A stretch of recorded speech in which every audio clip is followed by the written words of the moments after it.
soalan macam ni. Pertama sekali isu 786 Bismillahirrahmanirrahim. Mana datang tu? Itu tafsiran Batiniyah sebenarnya. Kenapa saya kata Batiniyah? Mana datang 786 itu? Bagi siapa yang pernah belajar ilmu sihir, dia akan tahu macam mana dia capai 786. Batiniyah dengan sihir tak boleh dipisahkan. Dia berpunca daripada sistem abjad. Alif 1, ba 2, jim 3, dal 4 sampailah huruf ya, semuanya ada nombor dia. Semuanya ada sistem pernomboran. Macam saya katakan tadi, golongan Batiniyah ni dia nak pecahkan sistem bahasa. Sehingga setiap huruf tu mazhab-mazhab mereka memberikan makna-makna yang berbeza. Dan macam mana mereka berikan makna? Dia kata makna sebenar kepada huruf-huruf adalah nombor. Dan setiap nombor itu pula ada maknanya. Nampak tak? Setiap huruf ada nombor, setiap nombor ada makna. Dia main pusing-pusing dekat situ. Kita tanya dia, siapa yang beritahu kamu alif itu 1, ba itu 2, jim itu 3 jumlah dia? Alah ustaz, itu sistem pembahagian martabat saja, tak ada masalah. Kita Islam pun pakai. No. Pakai. Sebab Ibn Arabi kata, setiap huruf dalam abjad itu sebenarnya terdapat hakikat rahsia ketuhanan. Siapa yang faham abjad, siapa yang faham ilmu wafaq, dia akan boleh kembali kepada Tuhan. Jadi mereka membuat dakwaan akidah sebenarnya di situ. Dakwaan tasawuf sebenarnya di situ. Bahawa nombor dan jumlah dia itu sebenarnya adalah coding untuk faham wahdatul wujud dan bersatu balik dengan Tuhan. Dakwaan macam tu perlu datang daripada wahyu ataupun tidak sebenarnya? Sudah tentu ia perlu datang daripada wahyu. Bukan sesiapa boleh datang kata, oh jim jumlah dia 300. Dan 300 ni bermaksud hijab-hijab antara manusia dengan Tuhan ada 300. Kita akan tanya dia, mana hang dapat benda ni? Mana you dapat? Oh, Zauqi. Jadi, bila mereka tukarkan Bismillahirrahmanirrahim kepada 786, 786 ni, dia cantumkan satu jumlah, bismillah, ba tu 2, sin tu ada jumlah dia, mim tu jumlah dia. Lepas tu dia campurkan semua, jadilah 786. Yang menjadi masalah adalah ini. Satu jumlah itu kadang-kadang banyak perkataan boleh dinisbahkan kepadanya. Pernah ada orang kira nama Muhammad itu jumlah abjad dia sama dengan iblis dari segi jumlah. So macam mana ni kita nak tanya? Which one? Mana satu ni? Ya, mungkin contoh saya salah, tapi ada saya pernah baca, bila kira jumlah tu, perkataan yang baik dengan perkataan yang buruk sama nombor dia, sama jumlah dia. Jadi persoalan dia 786 ni betul ke ditujukan kepada Bismillahirrahmanirrahim atau sebenarnya menyembunyikan makna lain? Kenapa tak letak Bismillahirrahmanirrahim aja? Kenapa nak disembunyikan? Atas tujuan apa? Itu je kita dah boleh sangsikan. Kenapa nak kena tukar ayat Quran kepada nombor? Kenapa nak dikodingkan? Orang yang buat coding, tujuan dia untuk apa sebenarnya? Tanyalah spy, tanya perisik. Mereka banyak main coding, Morse code.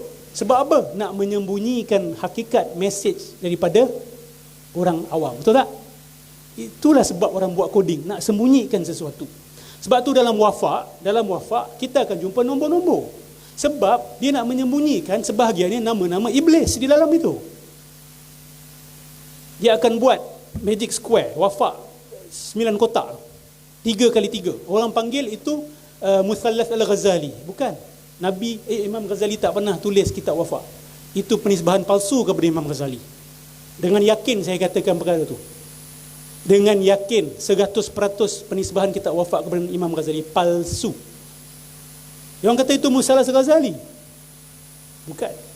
Kalau buka wafak, dia orang sama ada musallas, ada murabba' atau musaddas. Ada 6, 6, 6, 6, 6, 6 atau 3, 3, 3, 3, 4, 4, 4, 4. Dan dia akan bermain-main dengan huruf. Dia akan letak Allah, alif, lam, lam, ha. Lain kedua, lam, lam, alif, ha. Lam ketiga, ha, lam, lam, alif. Terbalik-terbalik kan? Itu sebenarnya permainan, penghinaan kepada Allah Subhanahu Wa Taala. Ini kefahaman saya. Bagi siapa yang mungkin tak setuju, kita boleh bincang. That's what dia trying to do. Lepas dia dah tukar huruf-huruf tu, dia tukar jadi nombor pula. Dan nombor-nombor tersebut, dia kata, oh ni asal nama Tuhan kita jadikan nombor. Tapi sebenarnya bukan. Bila dia juga jadi nombor, dia juga boleh membawa nama lain. Sebab tu awak akan jumpa Tahayel, Mahtahayel, Tahfalush. Itu nama siapa ni? Maimun punya nama pun keluar. Tahu tak nama Maimun? Siapa tahu Maimun siapa? Bukan Cik Maimun jiran kita kat sebelah.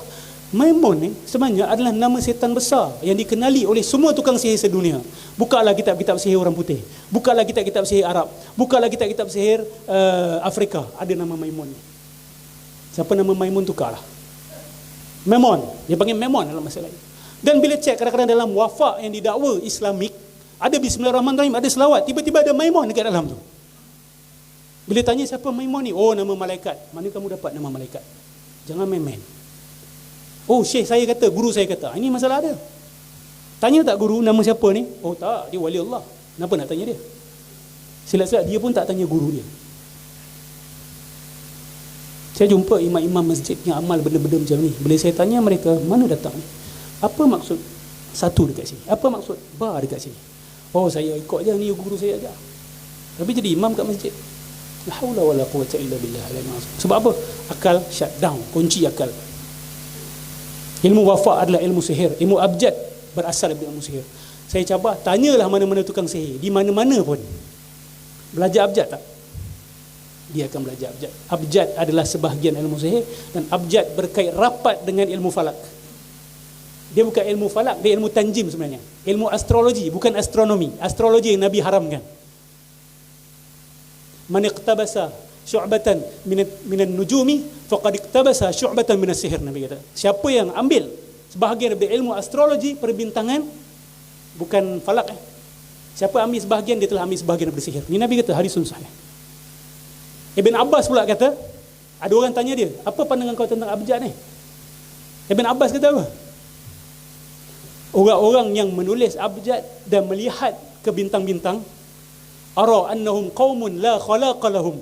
Ibn Abbas kata, mereka adalah kaum yang tidak dapat bahagian dekat akhirat. Itu sifat yang sama Allah berikan kepada tukang sihir dalam Quran. La khalaqa lahum. Baca ayat wattaba'u ma tatlu syayatinu ala mulki Sulaiman. Hujungnya la khalaqa lahum. Saya bawa kalam Ibn Abbas, saya bawa hadis Nabi. Bagi siapa yang cuba nak bertahan, saya cabar bawa kalam Rasulullah, bawa kalam para sahabat yang bertahan abjad dan bertahan wafat. Awak tak akan dapat. Soalan yang kedua,